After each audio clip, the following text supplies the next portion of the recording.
Bonjour frère Serge. Bonjour, nous allons parler, c'est le frère Serge toujours, nous allons faire une courte exhortation sur la peur qui est l'ennemi de la foi. Oui, en fin de compte, rappelez-vous, dans le jardin d'Éden, Adam avait péché. À un moment donné, en fin de compte, ses yeux sont ouverts, ça veut dire que les yeux sont ouverts sur le péché, en fin de compte, là où ses yeux étaient fermés et en fin de compte, il était dans l'innocence. Donc, et quand le Seigneur est venu le soir le visiter pour lui parler comme d'habitude, en fin de compte, Adam a eu peur, s'est caché. Pourquoi? Parce que la présence de Dieu qui est tellement saint, en fin de compte, fait en sorte qu'en fin de compte, le sentiment de peur, il n'avait pas. Mais maintenant, en fin de compte, le sentiment de peur, il a connu c'est quoi? Parce que le fait d'être dans la sanctification, parce que la sanctification, le Dieu est tellement saint.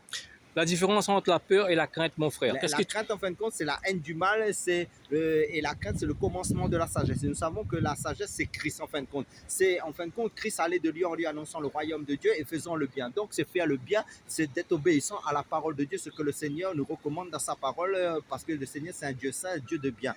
Mais maintenant, la peur, en fin de compte, c'est quand on a fait... C'est un âme que le diable utilise puissamment. En fin de compte, la peur vient du fait quand on n'est plus dans la foi. Parce que la foi, en fait, ce qui bloque la foi, c'est la peur. Mais maintenant, pour vaincre la peur, il faut passer par la foi. Donc, croire ce que le Seigneur dit, parce que dans la parole de Dieu, le Seigneur dit, ne crains pas, il est avec nous. Donc, et que vos cœurs ne se troublent point. Donc, tout ce qui peut troubler nos cœurs peut nous amener aussi dans la peur. Parce qu'en fait, quand le diable, en fait, quand il utilise la peur, et il va envoyer des flèches.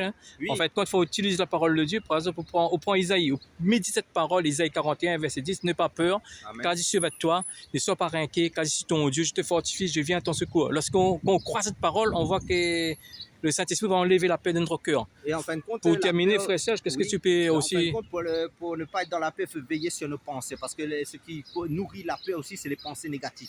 Et après, on peut prier aussi le Seigneur qui enlève la peur de notre cœur. Il faut implorer sa grâce. Le Seigneur va l'exaucer. Amen. En fin de compte, pour combattre la peur, il faut utiliser la parole de Dieu. Pour combattre avec la parole de Dieu. Amen. Amen, alléluia.